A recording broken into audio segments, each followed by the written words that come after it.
We respectfully request the Sangha great virtues for the sake of this assembly and all living beings. Please turn the wonderful Dharma wheel to teach and guide us how to end birth and death, leave suffering and attain bliss, and quickly realize non-birth. Cung thính đại đức tặng thịnh, vì thứ pháp hội khắp nhất thiết chúng sanh. Tịnh chuyên diệu pháp luân giao đạo ngã môn, như há liêu sanh thoát tư ly khổ đạc lạc, thức chứng vô sanh. Homage to the Blessed, Noble, and perfectly enlightened one. Nam mô Sa Đàn Thọ Su Che Đô Ye Ở La Hờ Đi San Miao San Pu Tô Xie.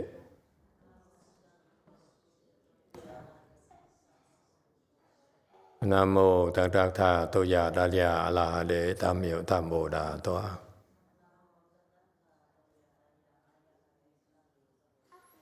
The unsurpassed, profound, subtle, and wonderful Dharma in 100,000 million aeons is difficult to encounter. Now that I'm able to see and hear, I will receive and maintain it. I vow to fathom the thus come one's true and actual principles. Wu sheng sheng sheng wei miao fa bai qian wan jie nan zao yu. Wo jin jie wen de shou qu. Yuan jie ru lai zhe shi yi. O Buddhas and Bodhisattvas, Great Master Ching Liang, Great Master YongHua, all good monks and nuns, and all good no advisors, Emitofuo. Chư Phật Bồ Sát, Ching Liang Đa Sư, Sư Phụ Sang人, 各位出家人，各位善知识，阿弥陀佛。Chư Phật Bồ Tát kính thưa Thanh Lương Đại Sư Hòa Thượng YongHua, quý thầy cô và quý vị thiện tri thức A Di Đà Phật. Hello everyone, good evening, good morning. Thank you all for coming. Today we gathered here to continue discussing the prologue prepared by Great Master Ching Liang on the Avatamsaka Sutra. It's a pleasure to be able to investigate it together with you. So I appreciate this opportunity. Actually, I'm very grateful for it. It's because of your coming and your participation, your watching, that encourages us to continue to make it happen. The Dharma is only shared with you because it's requested. That's what we just did. We requested the Dharma so that, according to the Dharma, so that we can learn about this Dharma itself. It's a wonderful, wonderful Dharma. And we are, thank you, we are continuing with the Sutra lectures, as usual during the Qis, because as part of our effort to help you plant the seeds of great wisdom. Great wisdom happens when you have the seeds in your consciousness, in your Laya consciousness. The seeds have to be there in order for your wisdom to unfold. So it takes first the existence of the wisdom seeds, and the wisdom seeds need to be planted. That's why it's very important for you to plant the proper kind of seeds. And therefore Master YongHua did something that's very unusual, very special for a patriarch. So he brought his Chinese Mahayana to the U.S. to share with us, and he introduced us to this Avatamsaka Dharma, which is the highest level wisdom in Buddhism. It's a first, because most prior patriarchs would stay away from it because it's a very difficult sutra to explain. And Master YongHua really is one of the more erudite patriarchs in the history of Mahayana Buddhism. And therefore, he knows so much. His knowledge is beyond Buddhism as well. He knows a lot about the non-Buddhist Dharmas as well. He told his disciples, he used to go to China multiple times and to help the Chinese with certain Dharma, such as at one time he was Quỷ Cốc Tử Quỷ Gu Sư. Does it ring a bell? Okay. That guy is a really something else, a real character in Chinese culture. And he knows a lot of special knowledge. Okay, and so a lot of the Chinese wisdom, special skill, special knowledge, like the I Ching and so forth, they tend to be invented by the Bodhisattvas who came to China. That's what happened. Okay, so Master YongHua had to be a Chinaman for many, many lifetimes. Sorry, why do I sound so racist? I'm yellow-faced too. Anyway, just kidding.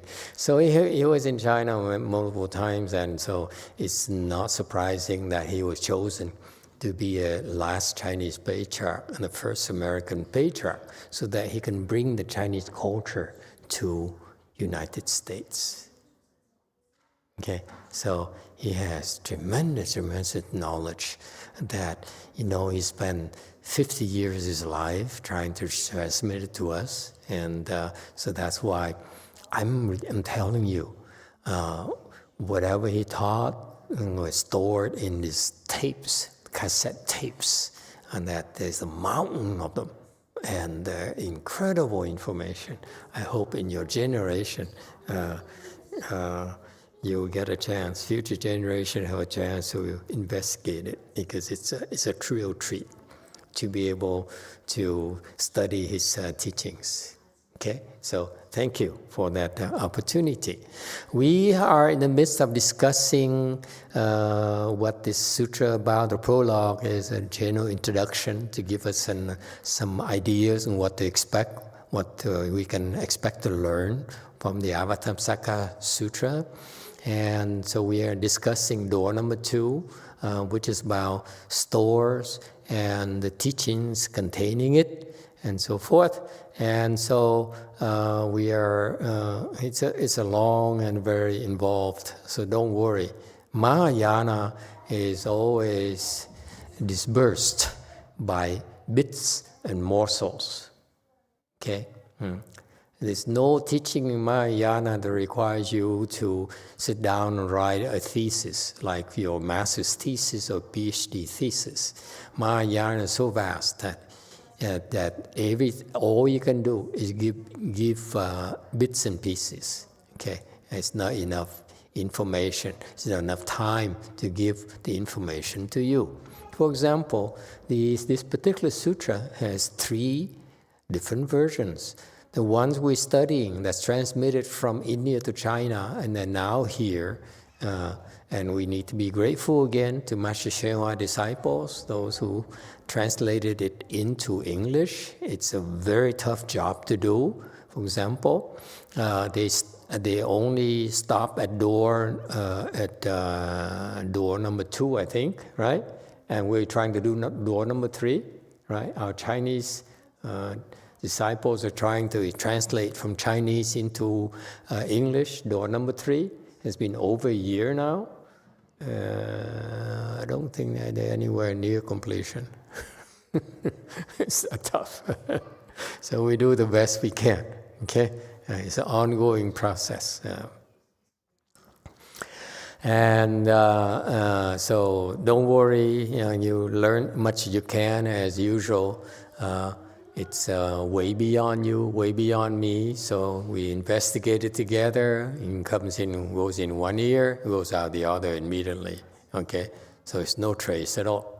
That's how we study the great Dharma. Okay, don't worry. And once it goes through your ears, it's there. The seeds are there, and that's the seeds of wisdom. These are Vajra seeds of wisdom, where in the future you will unfold the highest level of prajna wisdom. Okay? And these Vajra seeds are such that they will never be destroyed. That's how wonderful it is. So I see some kids in our way places, and it's so wonderful to see them. That the mere fact they're there and they can hear the sound of all this, the seeds are planted in their consciousnesses as well. Okay, yeah. All right, so we're on slide 148. He's talking about the various Dharma doors that he's doing a very quick survey of what we practice in order, the Dharma doors we are taught by the Buddha, by all Buddhas, in order to attain enlightenment. Okay, and so there are many, many Dharma doors and many ways, many aspects of your spiritual practice, and this is very comprehensive, let me assure you. That's why Master YongHua took the time to repeat this information at multiple places, multiple periods in his Dharma propagation efforts. So I don't expect you to be able to understand right away. I couldn't understand it for many, many years, and the more you investigate, the more you practice, the more you meditate, the clearer it'll become. Okay, so he says, in Buddhism, there is a fundamental Dharma door called the Su, the 4 applications of mindfulness, which is the Dharma door that if you practice this, you will become a 4th-stage Arhat. Okay, this is what a lot of Hinayana practitioners do. They go to the forest and they sit there and they contemplate these 4 things. This thing, and you need to memorize this. This is like basic fundamental knowledge, just as important as arithmetic or geometry for a carpenter. Okay, for life, for your life, for your future life. So this life and future lives, you need to know about the 4 stations of mindfulness. Okay, they are about the body. 1, the body. 2, feelings. 3, thoughts. And 4, dharmas. Okay, this is Buddhist wisdom, if you will, of enlightened people. When you become enlightened, you will realize the body is impure, meaning you no longer are attached to your body. It also means that during your spiritual progress, you become less and less attached to your body, okay, as you progress. That's another way for you to understand that, to discover that you're making progress. Naturally, you become less and less attached to your body. Okay? Unfortunately, In Buddhism, progress is not measured in how much more money you have in your bank account, or how soon, how much longer you can retire. You have to work before you can retire. No, it's measured in, in abstract things. So it measured in wisdom. So you become less and less attached to the body because the sages realize without thinking that the body is impure. That's why they no longer are attached to the body. Okay? For example, that woman over there in pink, okay? She says, I'm so sick. I don't feel good. I want to come to the temple, but I can't because I can't get out of bed. Okay? It only happened because she's still attached to that body of hers. See, I'm not. My body is reminding me I'm not supposed to feel good. If she has wisdom, we got to fourth stage art, she's not there yet. Okay, and unless she does something, she'll be stuck here, and she dies. Okay.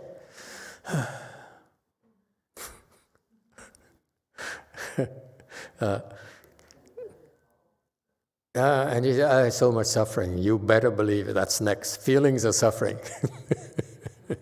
Okay, so as long you're attached to your body, they will come and harass you.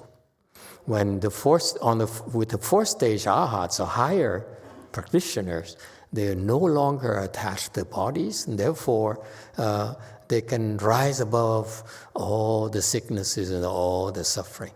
Okay? So that's the one thing.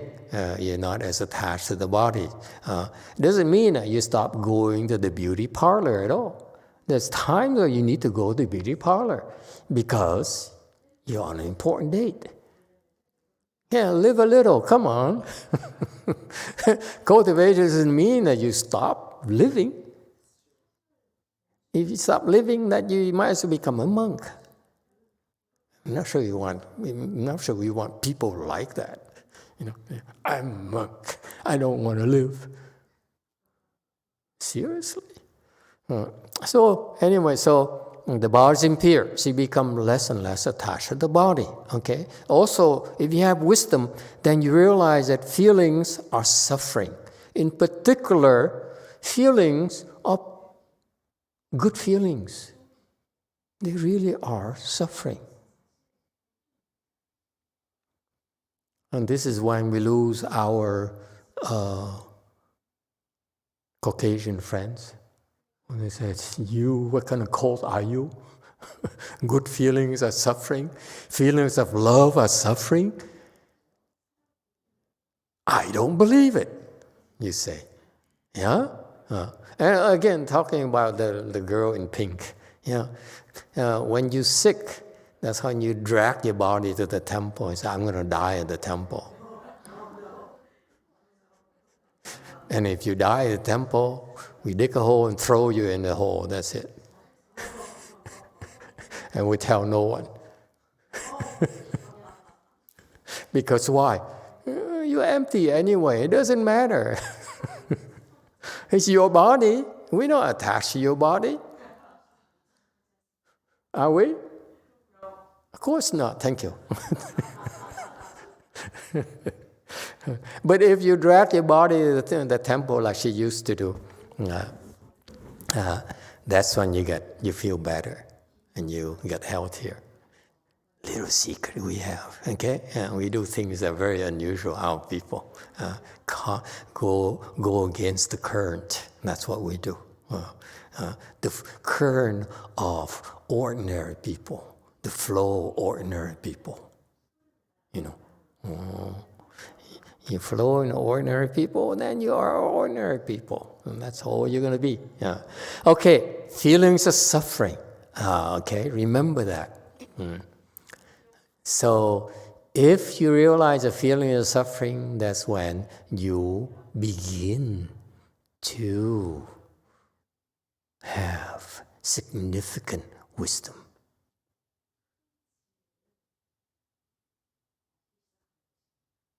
See, this is not a girl here who's fasting and said, I don't feel good. Why is cultivation so much suffering? Huh? Because to endure suffering is to end suffering. If you are seek for good feelings, you will always suffer. You continue to suffer forever. That's what you've been doing your entire lives and prior lives and more prior lives. Okay? And this girl is totally ungrateful. She's so depressed, and she came to a temple. Now she's like, I would say, a third less depressed than before. That's why she keeps on coming back. But then she comes back, and he says, she's still bitch. Complaints. It's a PG-13 here today. Excuse me. Please, remind me. The children present. Okay? So she knows that's why she keeps on coming back. She's not stupid. But she feels a lot better than before. Yes. If you endure more suffering, like you do here, it will even be better. Okay? So that's why once you understand that feelings of suffering, especially feelings of good feelings, bad feelings, neutral feelings, so forth, all feelings are suffering. Okay, that's why you become. This is wisdom, because when you are willing to endure bad feelings, that's when you become less attached to feelings. But if, on the other hand, worldly people, they seek good feelings, that's why they become more and more attached to feelings. See the difference? We do things differently for a reason. That's what wise people do. Yes, Q&A. Ayida Phật, thank you, Sư Phụ. My question was, how are we going to end suffering, and how are we going to end out a good feeling? When you just gave me the answer that you say that focus on the bad feeling, and eventually we hate it, and then we'll stop. Is that right, Master? Right. You endure the bad feelings. That's it. You don't run away. What happens to her and the particular lady here, is poor Canadian people. Depressed people tend to run away. Okay? And that's what her problems are even compounded. Normal people run away from bad feelings, like especially smart people, Nobel laureates, okay, nobilities, emperors, okay. The smartest people say, I must stay away from bad feelings. I want no bad feelings, and they think they're smart. Yes? We wise people seek to endure bad feelings. And when we endure bad feelings enough, we get some sardines like dolphins.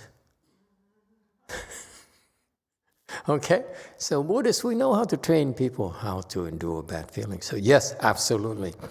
So we have the technology, the methodology to endure bad feelings. So for example, the San Jose people who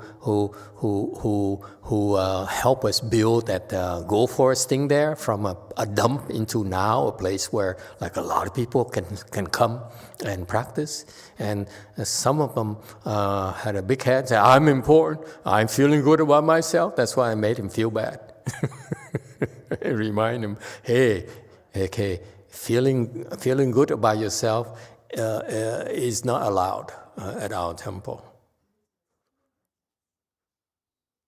Okay? Occasionally, yes, but not all the time. You can't walk in the Buddha hall every single time and say, I'm important. I'm feeling good because I'm important here. I will let you do a few times, but not always. Okay? Sounds right? We shall not name names. Okay. Q&A. Thank you, Master. So you say that we should face bad feelings, and should we run from good feelings or just ignore them? Come again. Okay, sorry. Thank you, Master. So we should try to face bad feelings, and what should we try to do with the good feelings? Good feelings? Yeah. Endure the bad feelings. Don't seek the good feeling, and the good feelings, enjoy them, but don't seek them. Okay, you have good feelings. You know why? You have good feeling because of your blessings. Okay, naturally you have good feeling because of your blessings. It's nothing to brag about. Okay, it's yours. No one can take it from you. So it's normal to feel good. There's no need to feel guilty. I don't want you to walk out of here and tonight I learned something so important. I will endure suffering. I will reject good feelings. Hell no. That's not Mahayana. Mahayana, we embrace good feelings too. Okay? We know the suffering, but we still embrace it. Yes. Thank you, Master. We have a YouTube question. Yes, go ahead, questions. This is from formerly Gold Forest Daniel, now to be known as Dharma Treasury Temple Daniel. Okay. Okay, he moved. Yes. Can Master explain what less attachment to the body is? Maybe provide an example. Less attachment to the body? Oh, very simple. For example, take, where is he? Can I see him in DTT Buddha Hall? Is he behind the two bald monks there? I can't see. We need to upgrade the cameras. And I thought about, excuse me, Sylvain Daniel, just be right back before I forget. I thought about how the newsrooms have the three-dimensional look because they have different lighting for different pieces, different areas, so that it looks like three-dimensional. Because if you only have the lights like this, everything is pushed against one plane. We want to install three-point lighting, Master. So you have front lighting and back lighting to provide volume. Yeah, there you go. So we're almost there. Just add more backlighting. Move that thing up so that it doesn't make me blind. Every time after a lecture, I go back and say, wow, I can't see a darn thing now. Thank you for enduring the suffering, Master. Yep, trying to become enlightened too myself. Okay, so for example, how do you endure, how do you become less attached to the body? We have the regimen of things that you put you through, such as, for example, the monks who are specialists, they're asked to shave their heads. Okay, so that reduces the attachment to the hair, because I don't know about you, but when I was a lay person, I went and had a perm myself. I did. I did.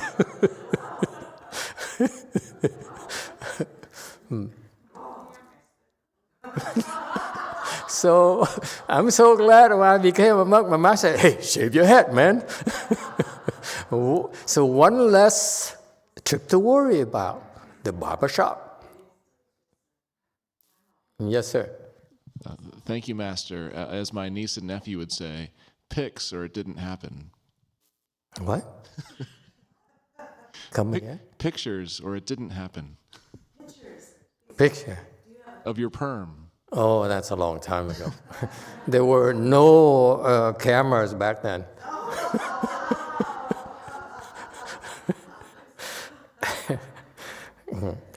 Okay, so you see, Daniel, what happened is that it's not about understanding, it's about doing it. Okay, so people of the world, especially intellectuals and scholars, they want, tell me everything. I said, there's nothing to tell you. Okay, it's about as you come to the temple, as you participate in these events, you be faced with things, and then it will help you point out, reduce your attachment to the body naturally. And if you don't, and this is what's the advantage of the great Dharma assembly is that unlike the Hinayana people, they practice on their own, so that they fail to get feedback from others about their attachments. This is why Mahayana is far better than Hinayana practices. Because Hinayana practices, what they do is they go by themselves and being alone and away from the noise, from the TVs and the museums and the philharmonics and the great pizza joints. Oh, excuse me. Okay? So you naturally don't think about those things anymore because you get frustrated. At first you go to the wilderness and you said, wow, I would love to have some Neapolitan pizza. And you drew like crazy, and then you realize, but what's the point in thinking about it because it's so far away. So stop it, cut it out. You see how natural the process is of being in the wilderness. That's why these thoughts naturally die down. Does it make sense to you? That's why their technology is to get away from everyone so that the thoughts will die down, the desires will die down naturally.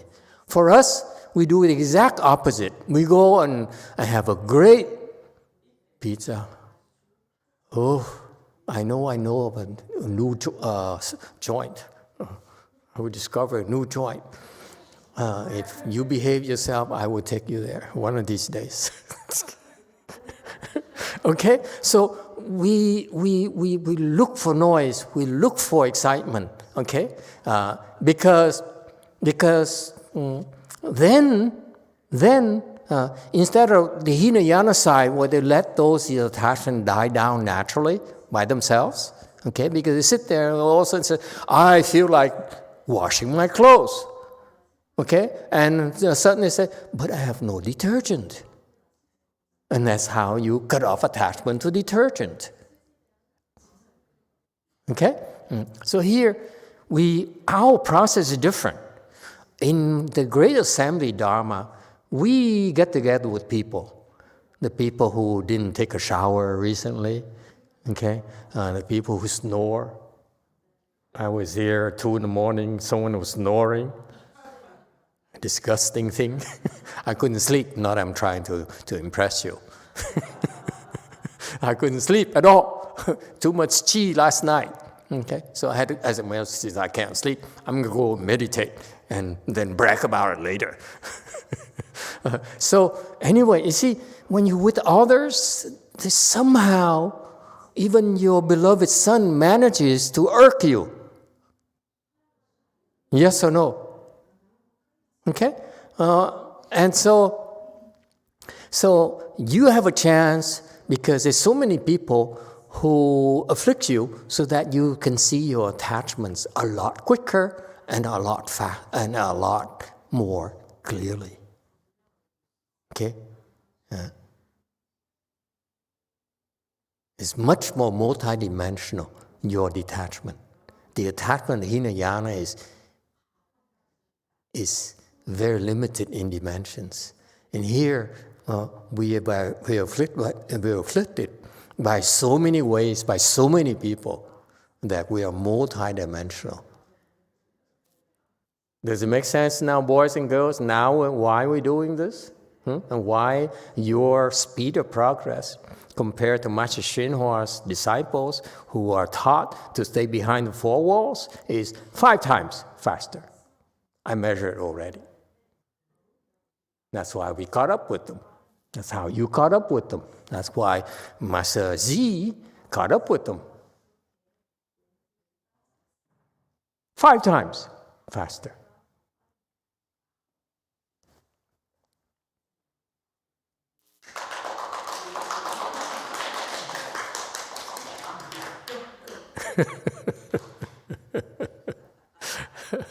It's hard work, trust me. It's a lot of pain and suffering. A lot more than you think. All right? Did we answer Daniel's question, Daniel of DTT now? Master, Daniel's follow-up question is, how do you know sorry. Examples of attachment of the body. Less attached. Yes. What are the signs? As I tried to tell you, it's not, I can give you a few examples, but don't worry about knowing them all. It doesn't matter how many you know. It's about the ones that you are attached to that matter. Does it make sense? This is what the scholars do. The scholar says, I can give you a dictionary, all the attachment of the body. Okay? I know everything. All right? And you have any more questions? I need to go to a Korean spa for them to scrub my body. Have you ever tried that? It's fantastic. Yes, in the back. Oh, God. Master, nowadays is $80 for 30 minutes. It's expensive. I'm sorry? It's $80 for 30 minutes only. $8 for what? $80 for 30 minutes. The scrubbing? Yes, it's expensive.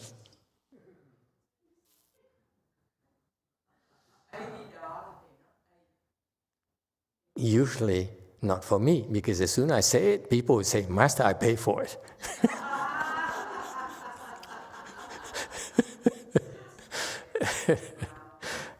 I'm kidding. Please don't, don't line up. It's the same. I was in Korea recently, and I said, our Korean Sunims here, only thing we want back from Korea is instant noodles. We got mountains of instant noodle boxes. Yes.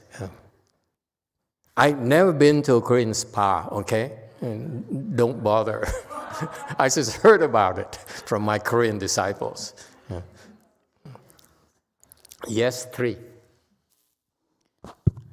Talk about less attached for the body.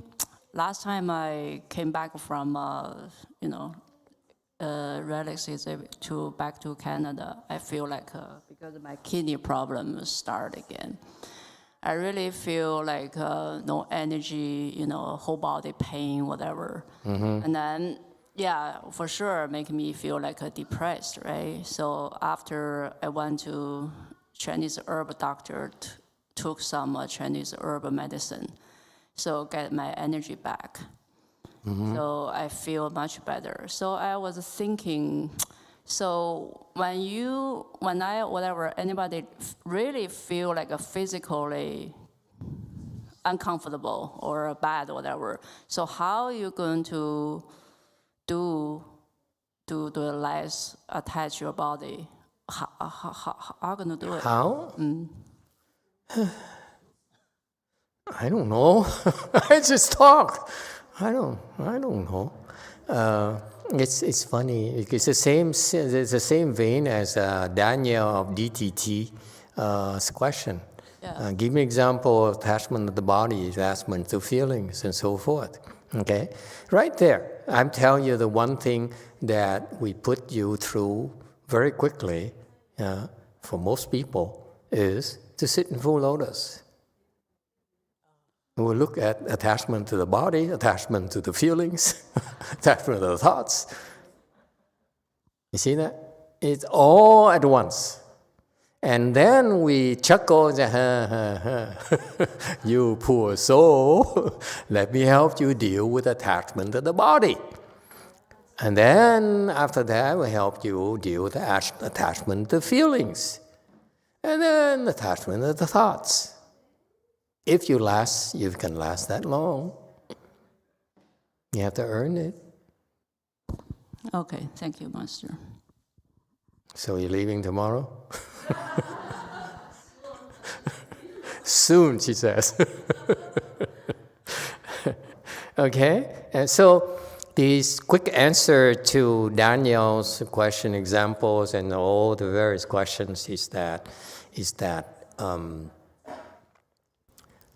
you naturally, by coming here and being able to stick around, will be forced to face all these issues naturally, okay, without even realizing it. I'm only explaining it to you for fun and afterwards, okay? But that's what is called getting trained and yet not getting trained. You don't even know you're getting trained. Yes, sir, 9. Thank you, Master. I've been feeling with the fasting, like the first 3 days, I was like craving a lot of things. But after that, it's just like, I still have a lot more days to go. So there's not really the need of thinking about food or anything. So I think that could be like an example of the less attachment of the body. Can you believe what I just said? He says, after 3 days, first 3 days, I'm craving all kinds of food. After that, I say, I'm letting go. That's weird. He's not normal, clearly.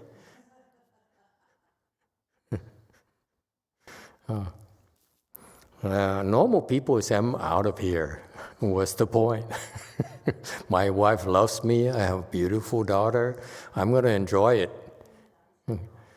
Okay? And then at the end of life, maybe Master will help me get to the Pure Land. Who has to cultivate? Come on, this crap. Hey, Mahayana is supposed to be able to help you. If you want to cultivate, we teach you. You don't want to cultivate, we have ways to help you too. Complete menu.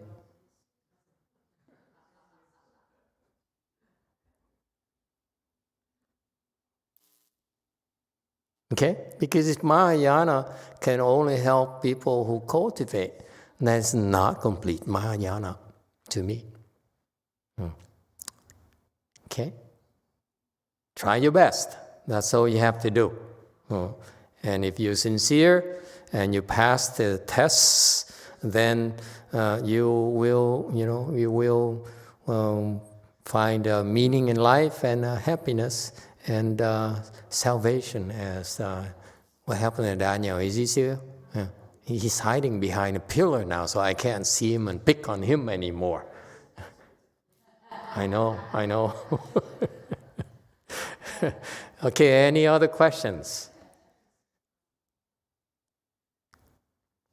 Yeah, there he is, the Catholic.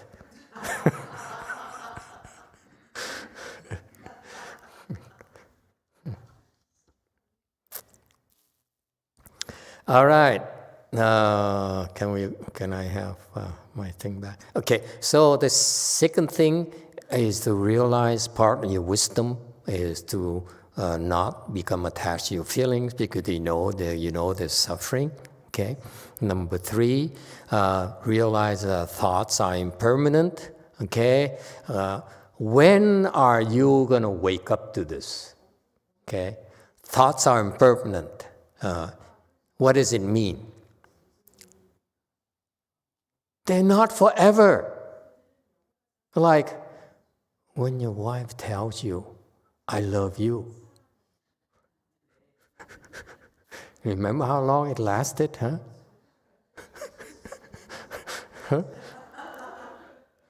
Just between us men, okay? We know.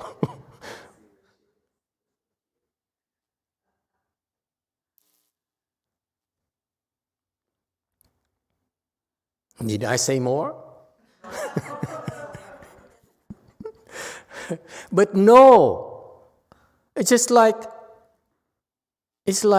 I know there's one thought here, okay, you might object to love, okay, say, oh, love is such a beautiful, beautiful thing. Okay, fine, okay, you're right, okay, I can live with that too. Love for all you want. But what about this thought here?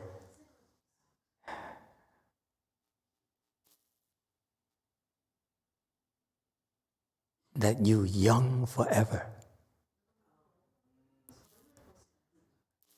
As if you think like you forget you're older and the body doesn't listen to you anymore, okay? And so maybe your face is so much more wrinkled now, but you look and say, oh, I'm still so pretty.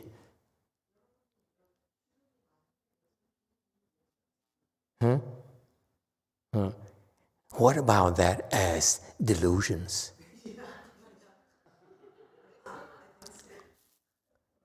Does it hurt? Does it ring? Does it ring a bell? Did I drive the point home? It's very personal, huh? We men are very vain. Yes. Thank you, Master. That's why they say youth is wasted on the young.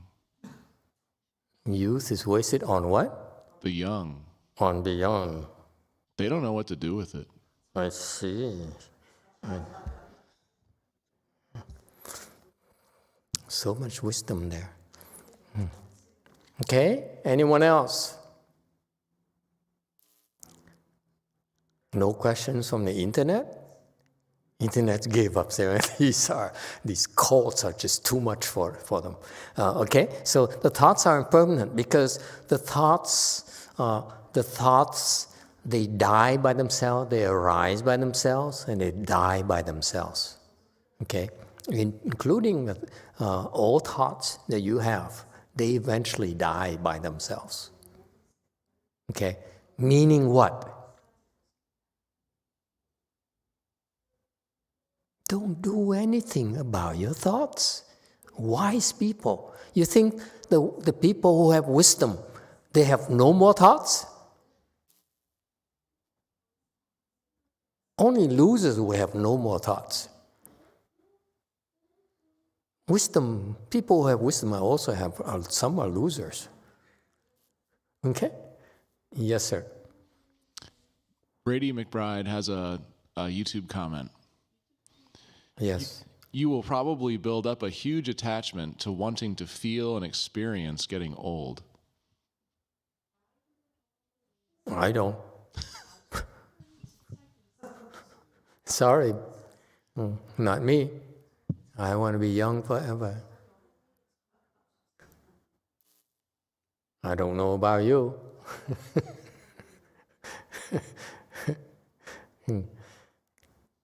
What was I again? No, not young forever.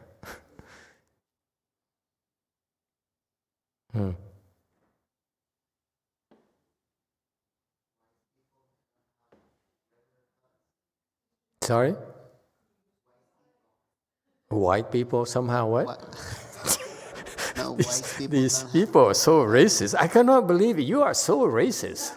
This is so embarrassing. White people are what? Wise people don't have regular thoughts. White people have no regular thoughts? Oh, wise people. Oh, excuse me. It's my bias. You always tend to hear what you want to hear, you know. White people have wise people have no thoughts. So you think wise people have no thoughts? Only some of them. The lower level wisdom they realize, like the fourth sage, the patriarchs, Buddhas, they realize that thoughts are impermanent. So they said, I don't want to produce any more thoughts. So they shut down the thoughts. They shut down, they clamp down the thoughts. They can do that. Because at that levels, at their levels, they're able to stop thoughts at will. No more thoughts. Okay? It's a skill that they develop. So that means that they put an end to their suffering at will. Okay? And there's a lot more elaborate I care to explain to you, because once you get there, eventually you'll find out for yourself. Okay? So, however, that's a low-level wisdom. What do you think? The Bodhisattvas have thoughts or not? They have thoughts galore. They said, I want to save her, I want to save her, I want to save him. You see, those are thoughts, right? How are they going to save you unless they say, I want to save you? That's a thought. Yes? So aren't you glad that Bodhisattvas still have thoughts? Because it's saving us. That's our salvation. Their thoughts will be our salvation. Oh, like that? Yes. Dharma glimpse? I sound like Daniel's boss. Praise the Lord. Yes, 9. Thank you, Master. It's like you once said, like, why compassion was so important. And that's because without compassion, bodhisattvas and like great beings, they wouldn't care about us. Yes, the bodhisattvas, they have wisdom, but they transcend wisdom as well, in that they know that thoughts are impermanent and our feelings of suffering and so forth. They still indulge in those in order to help us out. Because if they didn't, who would? Okay? We're here today because bodhisattvas, like Master YongHua, chose to suffer. Okay? And in order to teach us how to end our suffering. Okay? And this is quintessential Buddhism. They come here, they suffer with us, to remind us, to encourage us to learn how to put an end to the suffering ourselves. Whereas the non-Buddhist religions, they said, oh, you don't want to suffer. Run away from suffering because it's no good. Okay, you can be happy and you should feel better. And that feeling right there and not the suffering, they don't tell you. Okay, Buddhism is so much more truthful. Oh, excuse me. That's a lot of suffering right here.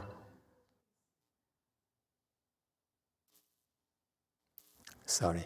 Where was I again? Q&A. Master, my thoughts stopped right there. I think, Master YongHua's like Bodhisattva's thoughts about saving us, those are not impermanent, right? Those are permanent. That's first question. And second question, I think you said before that Bodhisattvas is different from the ahas, where they suppresses the thoughts. The more advanced enlightenment people, they naturally have no thoughts arising anymore. So could you explain that? Let's take the second question. Could you explain what? I think you explained for advanced enlightenment, the bodhisattvas, they naturally have no thoughts arising anymore. That's as opposed to surprising the thoughts once they arose. It's very simple. You know how they allow those thoughts to arise? Those feelings to arise? Very simple. Good quiz. Okay, anyone? How do you do it? How do they do that? How do you think the bodhisattvas do it?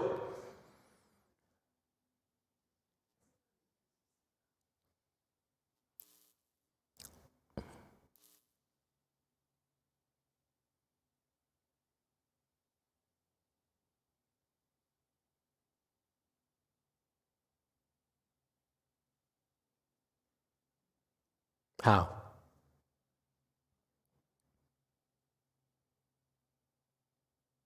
No one knows?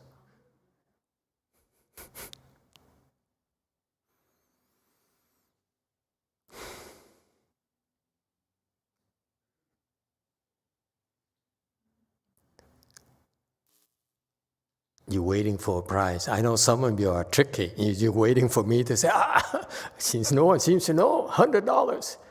I have no money tonight. Forget it. Yes, sir. How? Okay, first, YouTube comment from WPL. Their thoughts have no attachments. Next by Emily T. Number one answer, thoughts have attachments. Okay, number two. Number two, is that Korean?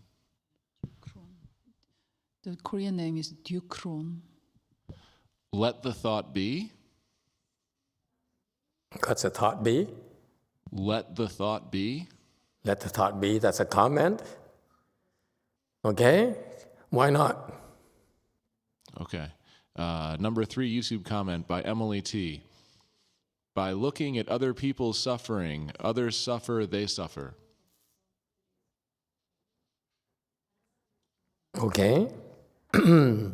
Number four, by Ray Wong. Bodhisattvas are human too and have afflictions still.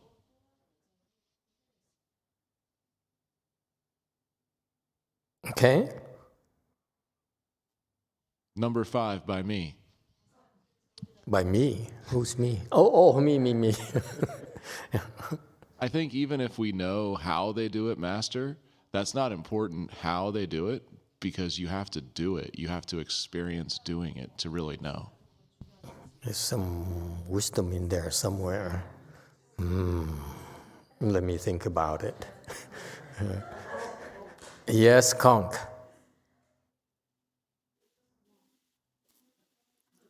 We dump our false thoughts and Bodhisattva take them. This person clearly is not a Bodhisattva because I couldn't understand what she said at all.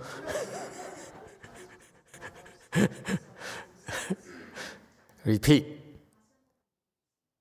What happened? There's so many people tonight. It's Friday night and Saturday morning over there. You guys have nothing else to do?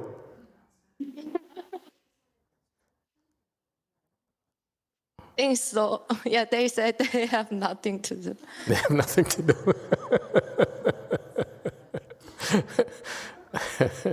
It's so weird. Repeat what your. We dump our false thoughts and Bodhisattvas take them.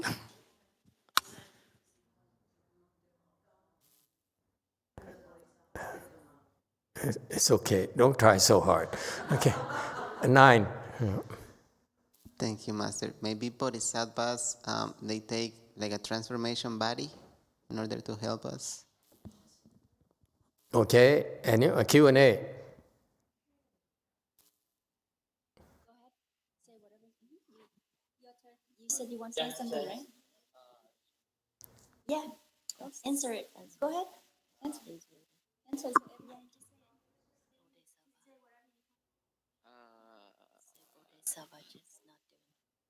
Bodhisattva. Just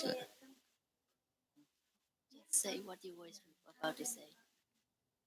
I can. What's with the question again? I can. What make Bodhisattva right? It's okay. Shy. Okay, never mind. Just you have to say never mind. Oh, just say.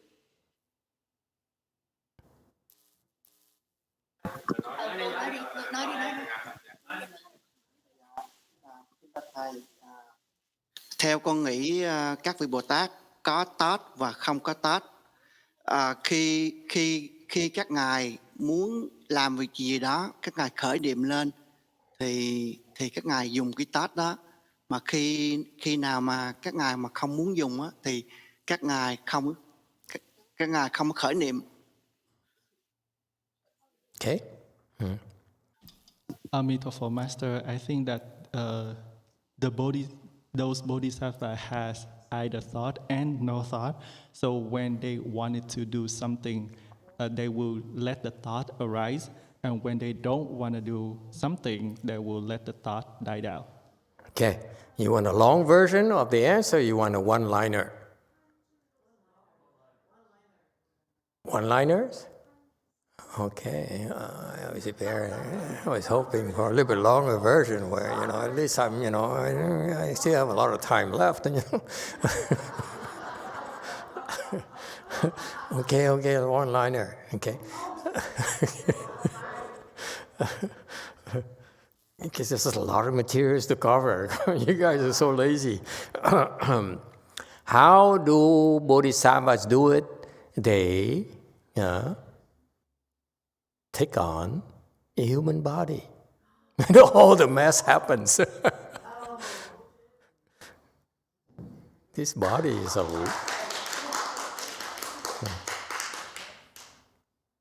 Pretty good. That guy there, the fasting guy, he has, his answers are like 90%, 95%. He's probably a bodhisattva.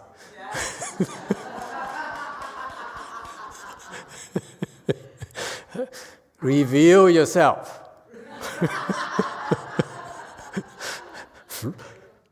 Levitate.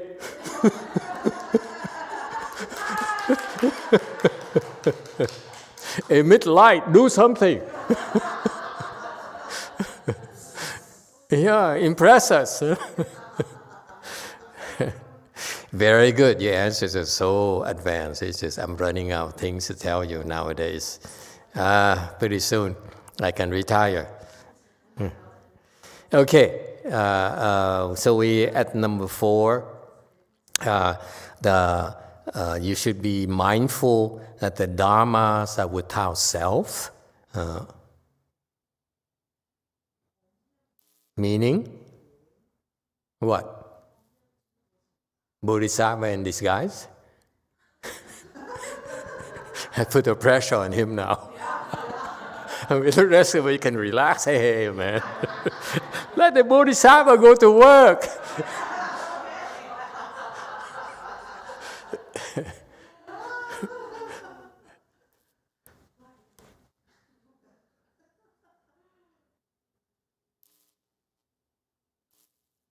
Q&A, help the Bodhisattva out. So this one is Bodhisattva aid. Thank you, Sifu. So for that, they have to do things for the benefit of the other, not for themselves. Benefit of others, not themselves. Okay, let me explain to you. Dharmas here, okay, this is a jargon you should know. Dharmas here refers to everything. Why is everything? It's without a capital D. It refers everything and anything is a Dharma because it's something that's conceived by the mind. Everything that you see, you hear, you perceive is all conjured up by your mind. That's why it's called a Dharma. Anything you can think of is a Dharma. Is it clear? A very important concept to understand. Yes, 9. Thank you, Master. So we can say that that one is like the no mark, yet no mark? That's a Dharma, yes. Even no mark and no mark is a Dharma as well. Don't think very far, very simple. It's just anything you think of is a Dharma. You think of your mother is a Dharma. Believe it or not. Okay? Dharma is without self. Okay? What does it mean? It means, you see, all these jargons, the Buddhist disciples like to memorize this, and I strongly urge you to memorize this because that's part of your wisdom. Please memorize this. It's worth it, trust me. Okay? Because one day, when you reach 4th stage arhats or higher, okay, at least at that that point there, when you reach 4 stages of Arhat, then you say, oh wow, all the 4 stations of mindfulness, I understand them now. Okay? You see what I mean then. Okay? So, means that the Dharmas without self, I don't know why the Chinese don't explain these things. It means that everything is empty. Everything. Everything you can think of is empty. Money is empty. Your house is empty. Your Corvette C8 is empty. You know, Corvettes are great cars nowadays. Just kidding. James Bond is empty, my friend. Okay? If everything is empty, okay, including your body is empty. Your sickness is empty. Your depression is empty. Your husband is empty. And your son is empty. Shall I continue? What does it mean? And that's what happened to the Buddha. He says, being a crown prince is empty. So what did he do? He gave it up.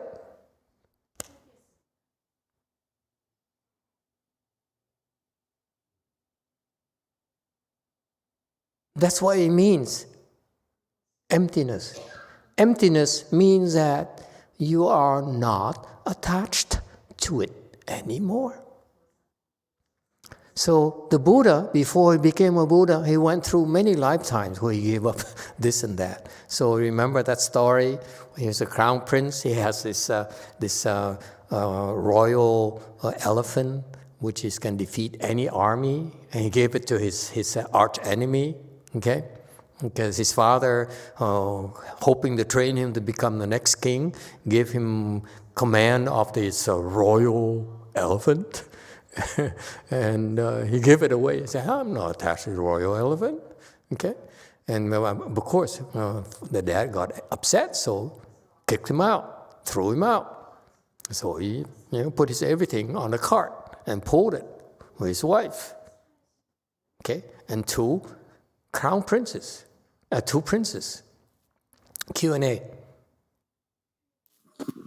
Master, the other day I had this thought. I don't know if I can express it well, but I felt like sometimes with my son, I feel there's this connection. Like even I can see it's empty in the sense that he's not going to be cute all the time. And he's going to be dead at some point. I'm going to be dead at some point. So it's all like not permanent.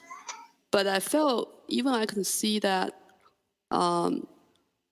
it's attachment I can let go, but I feel there's something to that connection that's valuable, that's not empty, like literally.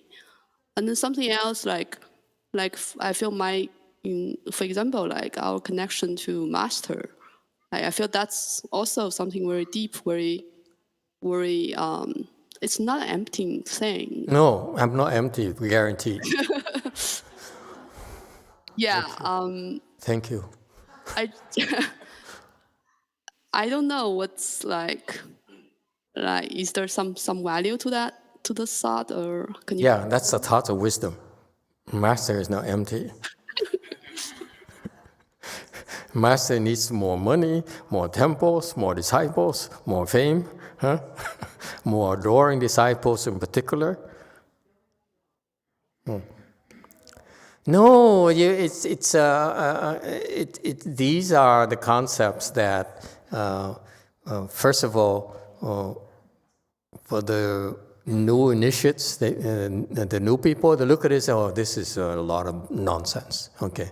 This is a cult. They walk out, okay? Understandable, okay? But you understand that this training here is that, remember, these are Vajra seeds. You need to listen to this, and as you continue to cultivate, you'll be taught how to achieve these 4 contemplations of the mindfulness naturally. So that when you're there, then you say, of course.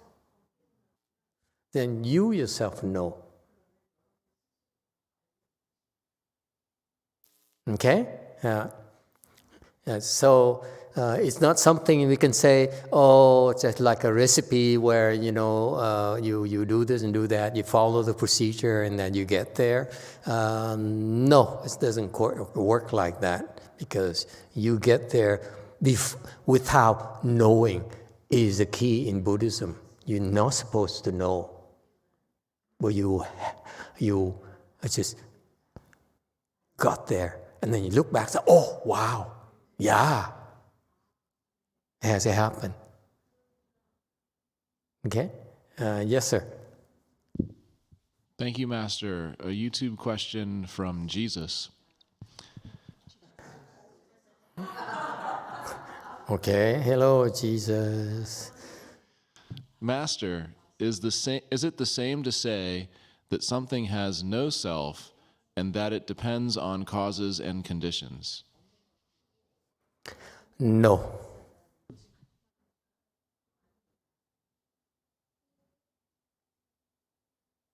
Next, YouTube comment.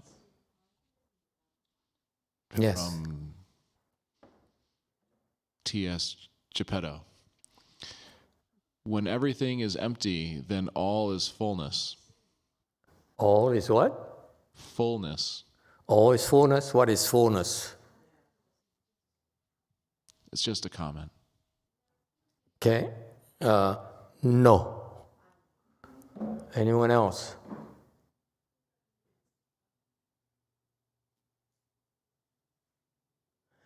The point here is that until you get the 4th stage arhats, I cannot explain this to you. Even though I explain it to you right now, you still don't get it. You think you get it, but you don't. That's why I won't bother explaining it to you. I just whet your appetite, that's all. Okay? It's fantastic, because when you're there, it's like the Chanchi right now. Here in Wei Mountain Temple, there's this huge place, which is about 4 times bigger than Jewel Conch. Just a Buddha Hall. Okay? And we have like 5 people. At 3, basically, I am the only one meditating, the rest of them are sleeping. Okay? It's so sad. Okay. Helen was not even here during the day. She comes here and goes to the kitchen right away. Okay? Susan too. Which is, thank you. Someone has to cook. Okay? So I'm not complaining. But the point here is that for this place here is there for people to come and take advantage of it, and a handful of people come and take advantage of it. Why? Because they know something that you don't. Yes?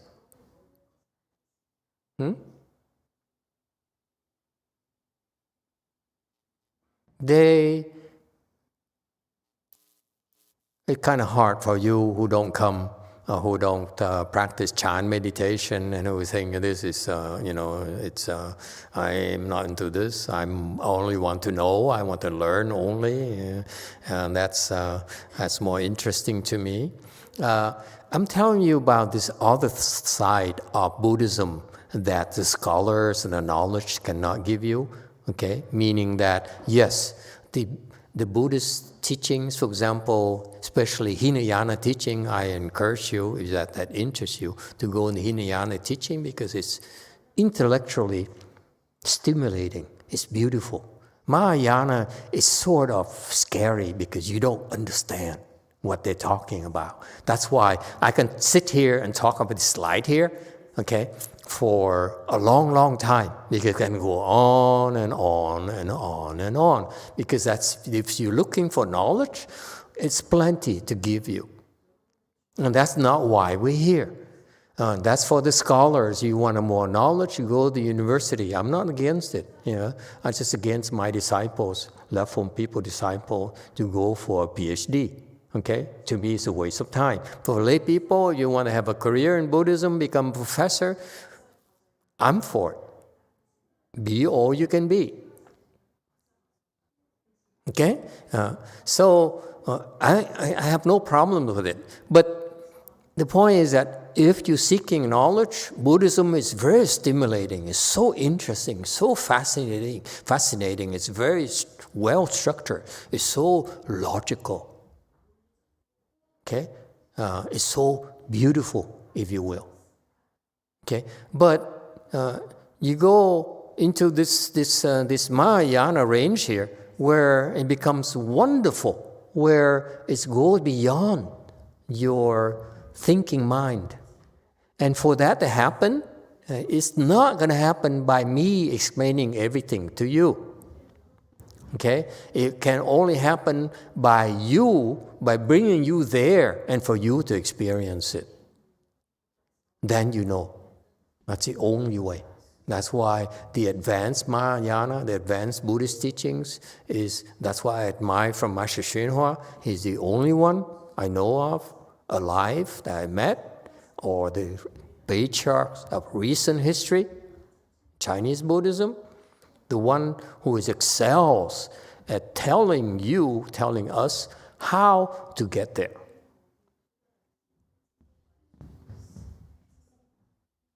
So his contribution is tremendous. He gave us all this knowledge, okay, beautiful knowledge, like the Avatamsaka knowledge. And then he also says, this is how you get there. And once you get there, you see what I mean. Because I cannot describe it to you in full details. I can tell you only, like this one slide here, about the 4 stations, applications of mindfulness, the 4 stations of mindfulness. They go by different names, okay? But, okay, it's nothing yet. When you get there and you realize that I'm barely scratching the surface, no matter how much time I spend on telling you. Okay, so you're better off getting there yourself.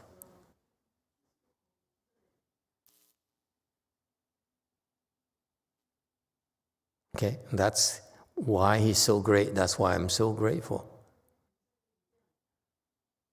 Yes. YouTube question from WPL. If everything is empty, why do bodhisattvas still want to save us? If our natures are all empty, bodhisattvas have the wisdom knowing this. Why do they bother to come and suffer to save us? Because they know it, but we don't. That's why they have to come here to teach us how to experience it and attain liberation. It's not about them. What they do is for us. It's never about them. Look at Master YongHua, a great Bodhisattva, a Mahasatva. Everything he did since he stepped foot on the United States soil is for all of us. Everything. Never by himself. Name a great man you know of who does it. I don't know any. Okay?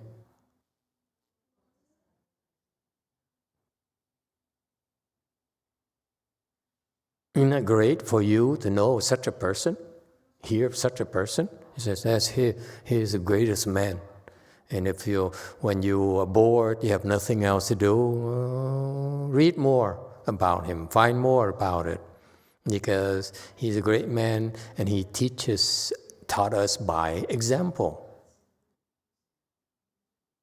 know, how to be.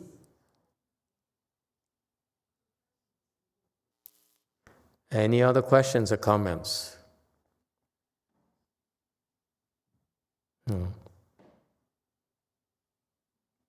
So anyway, we talked so much, I forgot where I was going. So these, the Dharmas without self mean certain things, and even if I explain what the meaning is to you, and the problem, I don't want to explain this right now. I can explain the other three, because the other four, the number four, I will not explain it to you because of your tendency to seek knowledge. You love knowledge. When you say, when I explain to you, oh, of course, and you understand, I understand now. And you don't understand, it's not about understanding, it's about doing. Is that clear? And this is very difficult for you to understand. Okay? It's not about understanding. It's about whether you can do it or not. Okay? And so we train you on how to be able to do it.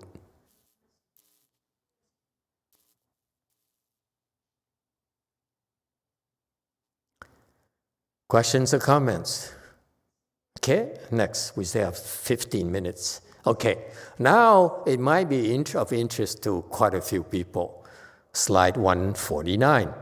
Okay, it's called the 4 as you will accomplishments. These again are the dharmas or the methods of practice that we Buddhist practitioners can be trained and can accomplish. Okay? 4 as you will accomplishments means what? Spiritual penetrations. Anyone interested? No? Yeah? Look at yeah. Well, you want the free version or the paid version? This is paid version. And this is, I insist on this. I can give you the free version. But after that, you have to subscribe. Yes, sir. How much is the paid version, Master? Okay, and let's talk turkey. Yeah. Since it's Thanksgiving, almost Thanksgiving. I thought about it tonight. I said, how can I explain to you how much I should charge you? I thought about it. I said,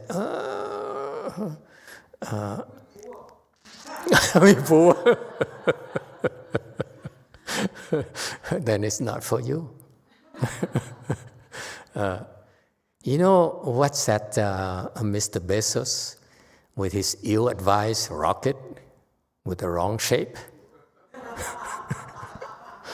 You know what I mean? Go to the video of his rocket launch. It's horrible. It gave me nightmares. Anyway, okay. I heard that in order for you to have a seat on that rocket that goes out into whatever, goes up to 200 miles, take a look. How much you have to pay? Something like $20 million. I happen to have a mortgage, so I'd settle with $20 million too. Okay? But I guarantee much better vision.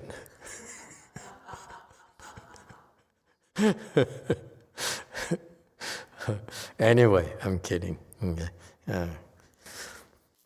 No, I'm not. Come to think of it, I should not be kidding. Yes, sir. Would you accept an installment plan? We do take installment, credit card and everything. So could we get the paid version now and then we pay you later? You have to sign your life away, your house, your wife, your children, future earnings. Huh? We own you. Especially I know how poor you are. I heard of a funny thing. Some sort of guy was very greedy. He cultivated, so he said, I want to have spiritual penetration. So some externalists arranged that I can teach you some spiritual penetration, and it's free. The only thing is that after you die, I own you. And he said, okay. And he signed his life away. So after he died, he became a ghost. Yeah, a slave ghost. Anyway, it's way beyond you. So, let me explain to you what are these basic spiritual penetration. Oh my God, his time is running out. Oh, this is terrible. I feel bad. I feel so bad. I don't? What are you talking about? Once, okay, I was meditating, and second patriarch came. So I asked him, now you're here, can I ask you a question? I said, yeah, sure. He says, how come I don't have any spiritual penetration? This is what I want. I mean, what's the point in cultivating if you have no spiritual penetration? Yes? Oh, I have started telling you about 6 people here in Way Mountain Temple Buddha Hall during a chanti. Okay, we finish it later. Remind me to finish those things later. So I said, so what's the point in my cult continuing this if I have no spiritual penetration? You know, how do I have spiritual penetration? She says, it happened naturally. And I said, is that all? Is that all?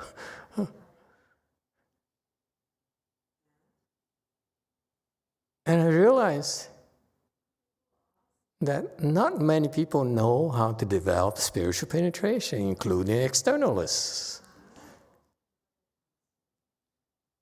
And it's right here. My disciple asked me recently, many of the students can see this, can see that, can know this, know that, you know. And I said, so how come we don't have any?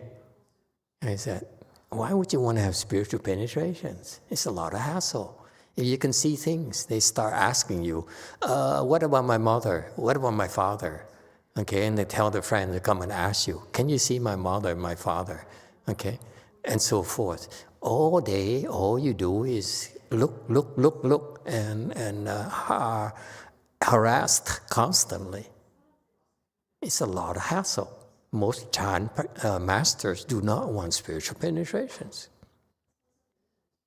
Okay, but if you need to, like when I need to pay for my mortgage, then this is a free version. Huh? Happy?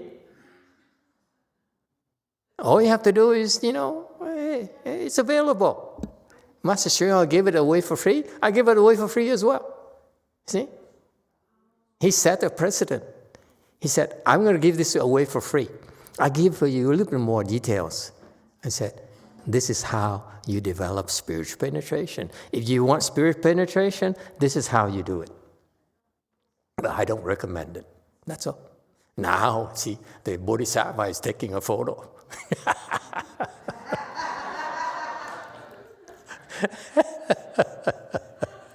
See what I mean? And there's a paid version, my friend. It's faster if I tell you.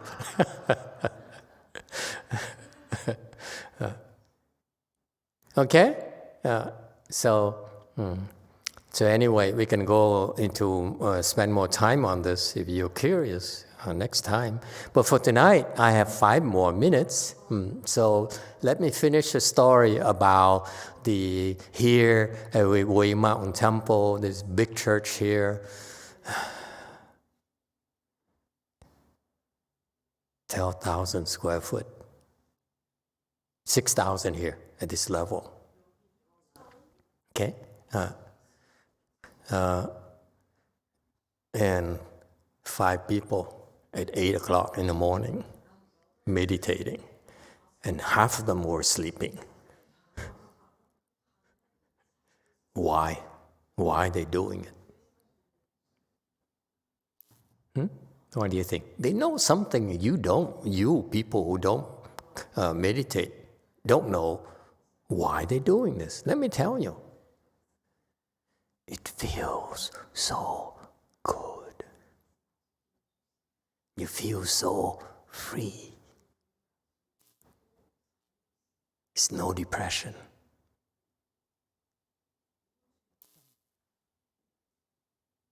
It's no sickness. No pain. It feels so special.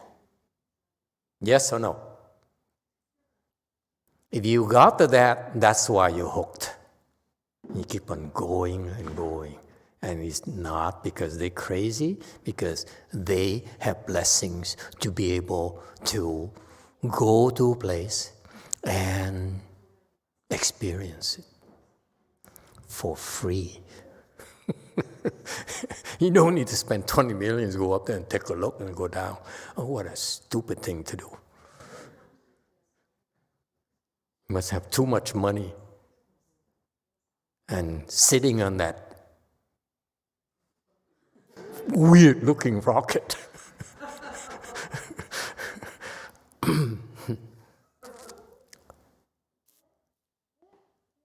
Okay? So that's what makes Mahayana interesting. You know, the people are doing it, and we are doing it because it's a special thing.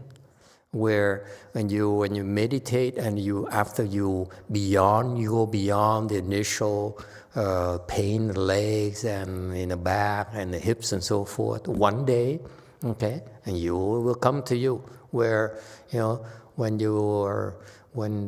you have enough blessings, you'll be able to join the chanchis and experience this thing here that money cannot buy. And that requires a lot of blessings, my friend. Okay? It's fantastic. Trust me. And what these people who have been experiencing this at WMT so far ain't nothing yet. I know they're feeling good already, but it ain't nothing yet. They ain't seen nothing yet.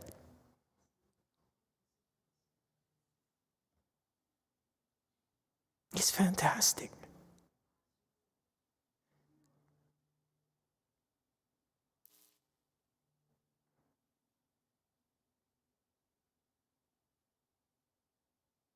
Okay, 2 more minutes. Any questions? Yes. We have a YouTube comment from Derek Chen. Yes. We've been assuming that Master's red car is a Ferrari, and now we know it's actually a C8 Corvette. No. I happen to like the red cars.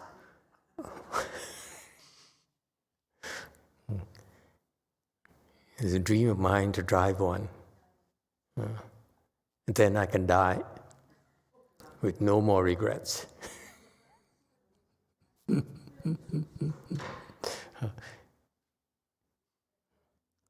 Could be a rental. I'm cheap. Yes, Catholic Daniel, not San Francisco Daniel. I just got a quick question, which I was wondering for a couple of months already. When you pass away, will you be able to go to the Pure Land? When I pass away, or you mean like when you pass away? It's a slight difference. No, when you Master pass away. When I pass away, can I go to the Pure Land? I sure hope so. I'm a good guy. Pure Land is for good guys, let me tell you.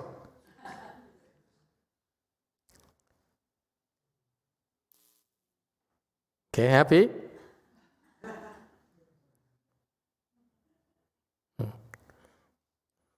Very curious Catholic.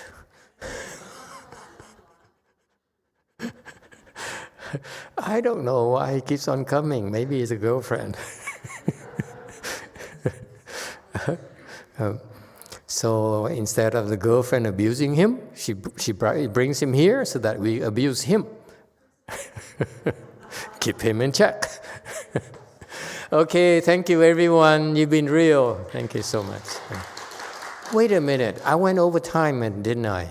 It's like an hour and a half lecture. It's an hour and 40 minutes. I screwed up. Sorry. Okay, thank you everyone. Good night. See you next time. Tomorrow is Sixth Patriarch Sutra lecture. Sixth Patriarch is the greatest teacher in the history of Chinese Buddhism, where he specializes in certain teaching. Okay? He's the best at it. All right. See you. Good night.